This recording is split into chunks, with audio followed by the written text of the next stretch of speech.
Hello and welcome, this is Rooflemonger, and in this edition of Let's Learn Dragon Ball FighterZ, we're going to be talking about the neutral. So this one is by request, and let's kind of start at the top here. What is a neutral? Well, you can look at it this way. The match starts, either you in each other's face, you both got a lot of screen to work with this way, a lot of screen to work with this way, and obviously at the start of the round, you're both going to be vying for a hit, right? So the neutral is just basically when neither of you are directly engaged with each other, and you're both looking for that one big hit to start your big combos and go from there.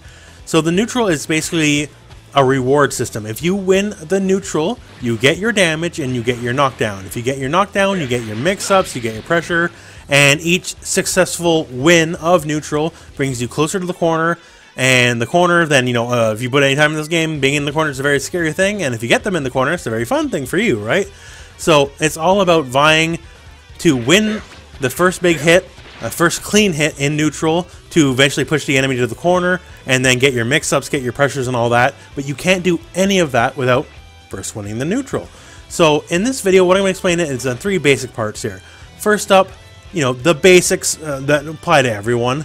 Then secondly, just talking about some character-specific stuff, what you look for in a character to help win the neutral. And thirdly, also considering assists. So without any further ado, let's get to it. Now, first up, the generalization of neutral. Now, this isn't Street Fighter, so a lot of Street Fighter neutral is like you're kind of both spacing each other, and then, oh, I might go for a move, and I just barely missed, and then you whiff punish my move. That, kind of technical level play. I'm not to say this game doesn't have a technical play, far from it, but that style of play doesn't really apply as much. I'm not going to say it doesn't apply at all, because there is some Street Fighter style basics of even whiff punishing that totally apply to this game. But for the most part, Dragon Ball's a lot crazier than that. So let's look at it this way. So the round has, we have just started, right? We both are now, equidistant from each other, and we both have both assists on deck and all that kind of stuff. What is to be done? So a big part of neutral is just the start of the match here, or whenever a character is defeated, we open back up, and we are now, we both got to play neutral, right? So the opening gambit's a pretty big part. So say someone like Bardock here. His stand heavy does reach from the start of the round. So not every character can do that, but, a good chunk of the cast can.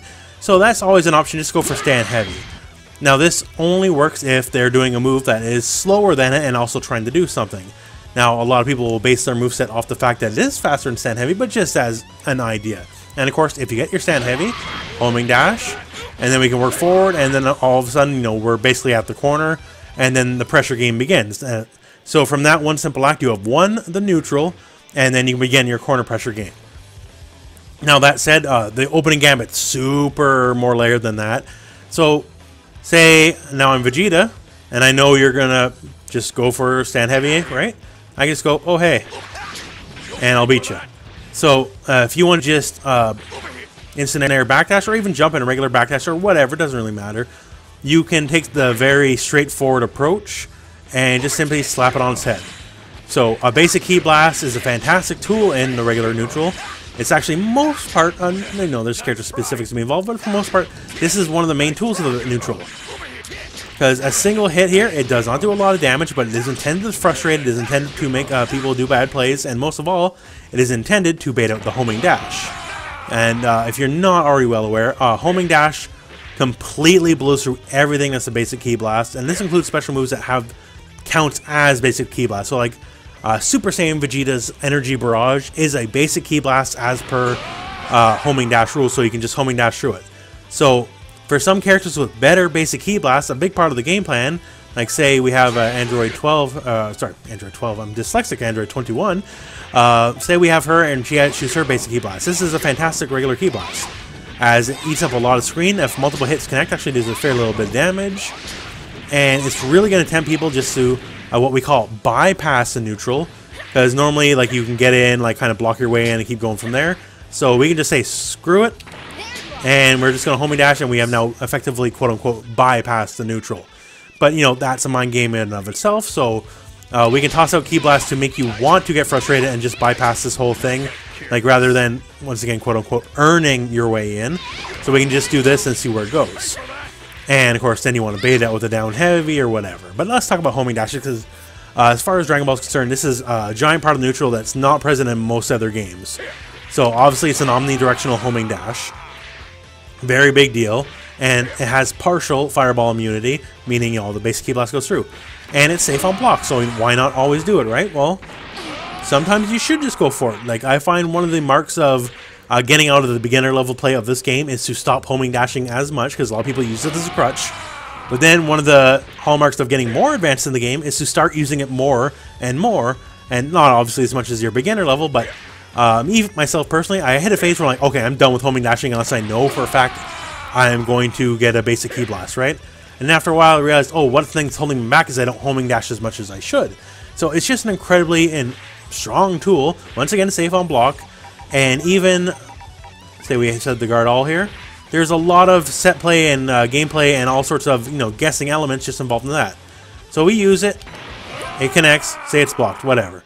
So obviously, as long as we didn't get down heavy on the way in, we're still alright. So what we can do afterwards is just, you know, keep attacking, and maybe that gets down heavy, and that's not too smart. But then also we can just do it backdash. And then we can toss a basic Ki Blast or a special move or whatever have you. And that maybe we'll punish a miss down heavy, because they're trying to punish whatever your follow-up was after this, and you're just completely out of dodge.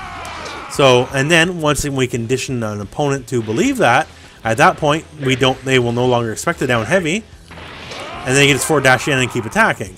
So that's just one layer of that.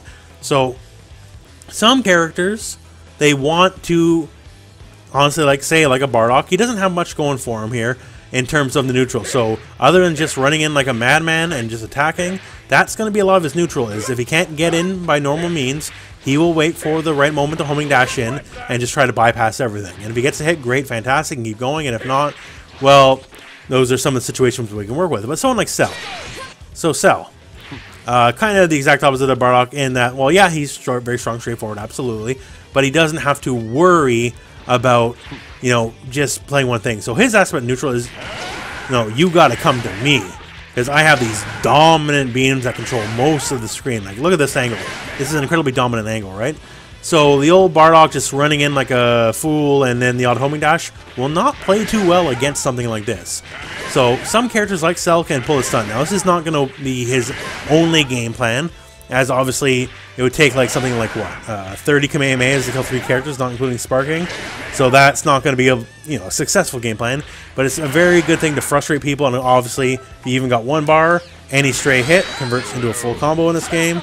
So that, it's really fantastic. But Cell also has a rarer set of neutral bypassing tools. So once again, the homing dash is the easy way to bypass neutral, but someone like Cell, they can just do the Hell Strike and boom, he's in whenever he wants, wherever he wants, wherever he is on the screen, right? So that's another neutral bypassing move.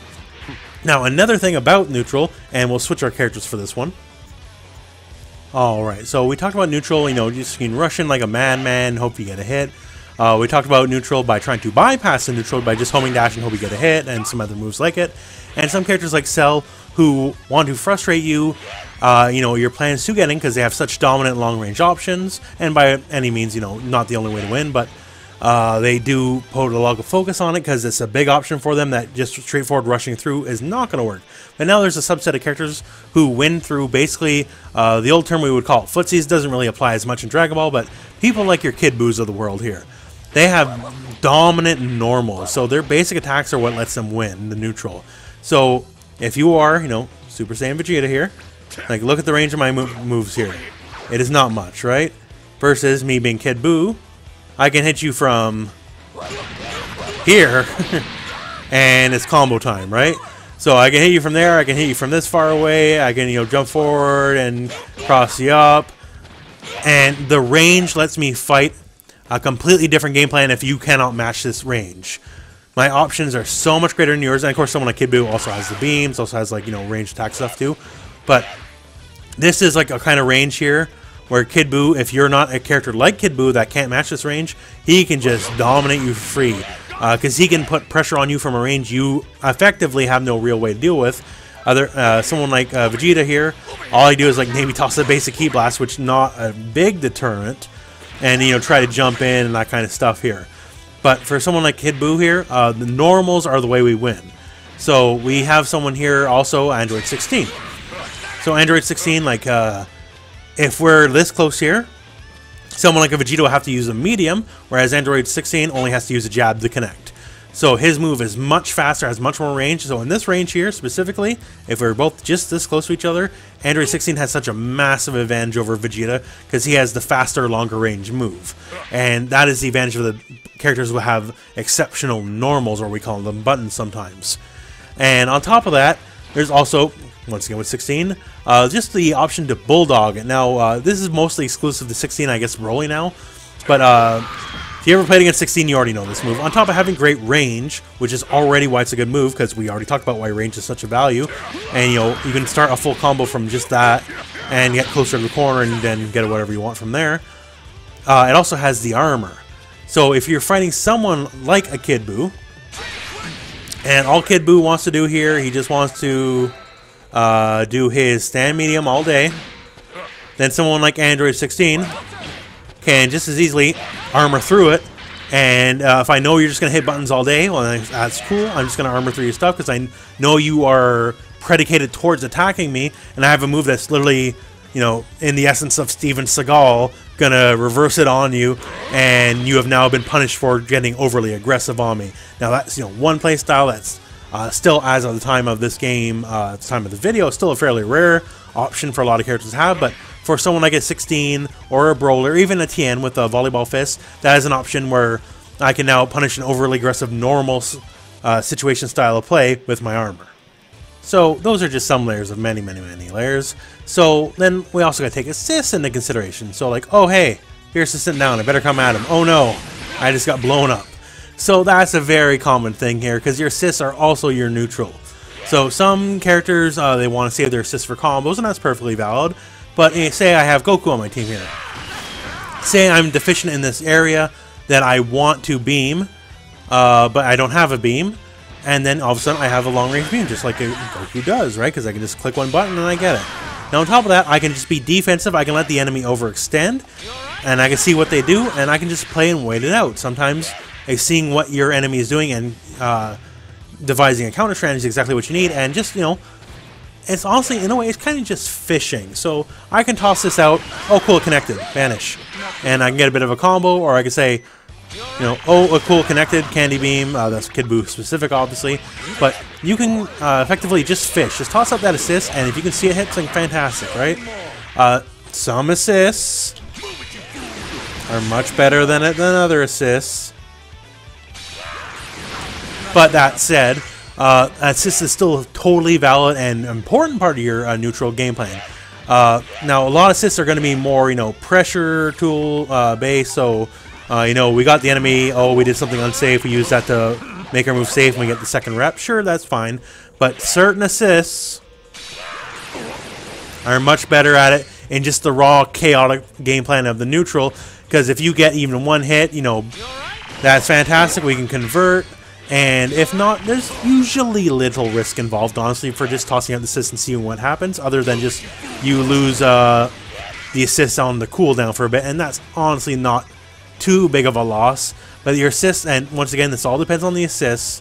So someone like a Kid Buu, so we'll tag him out here. Someone like a Kid Buu here, his assist is not a great neutral assist. Like, it's fantastic for block pressure, absolutely. But just to toss out and you're both, like, you know, vying for control, looking for something like that, looking for a straight hit, this is not good to toss out. So you got to think, what does my assist offer to the neutral? So someone who's very jump happy and flitting around, being very close to you, say the Gohans with their rising uppercuts are actually pretty decent. They're good combo assists, and some people want to save them for combos, absolutely. But if someone's being very aggressive to you, there's very little risk in just tossing them out and just seeing what they do, versus, you know, like Kid Buu, who can't do too much outside of you already being successfully applying your pressure. So you got to think what my assist does. Obviously, you know, certain assists are much better than others, but just look at what you have. Even something like a Nappa. Nappa has a big explosion, so you can kind of go airborne, attack from the air, and Nappa can cover the ground because it covers a large chunk of the ground. And if it hits, they're airborne and you meet them in the air, then sure, whatever. You burn the assist, but you still got what you were looking for. But if they stay on the ground, perhaps it'll keep them and blocks them for just a little bit longer so they can't down heavy you. Perhaps it even hit, all the better. Maybe you don't get your combo, but any damage is better than no damage. There's a lot to think about how to apply your assist to the situation of neither of you are quite in each other's face yet, and you're just looking for dominance over the neutral. So that concludes this video for now. So when it comes to neutral, there are very much obviously winners and losers. So take your Frieza. Frieza has good range normals, fantastic even. You know, like stuff like his down heavy, completely dominant range, shuts down many options. He's got a pretty decent basic key blast. He's got the fireball. He's got amazing screen control on the pillar. So all in all, you could very much say Frieza has a very strong neutral because he has a lot of options. He can control a lot of the screen. So it would be a lot easier for him to get that one hit into a conversion, into, you know, bringing the enemy closer to the corner or have them submit to your pressure after your follow-up than, say, a Teen Gohan. Teen Gohan with his little baby limbs. No fireball game to speak of other than basic projectiles, which you can easily homing dash through, so he can't really incentivize you to stay away from him. So he's got no other way to get in than to either get in, you know, jump in, or just dive in head first and hope it homing dash hits, right? So when it comes to the strengths of the neutral, there are obviously winners and losers, but, you know, just because you're good at neutral, Frieza, you know, wins neutral probably easier than some characters in this game, you know, especially with the help, you know, good assists, but, you know, he doesn't necessarily have as savage of a corner game or as high of a damage potential as Teen Gohan. So Teen Gohan will struggle more to get that hit and then, you know, kind of force his game plan on the foe, but when he does get it, he'll hit a bit harder, his pressure will be a little bit scarier, so it's give and take. But overall, still, I know the running meme is neutral, there's no neutral in this game, but there really is. It's different than most of the other games, to be sure. And it's not some protracted, like, you know, back and forth, you know, counter hit, whiffing, like all that, like Street Fighter is. But it doesn't, you know, it's still there, it still has value, and it's worth knowing, because if you can't win the neutral, you can't win. Unless you get like a homing dash or something like that. But anyways, I hope this wasn't too rambling. I hope this all makes sense. So thank you very much for watching. I hope this video found you well. Go out and play some Dragon Ball.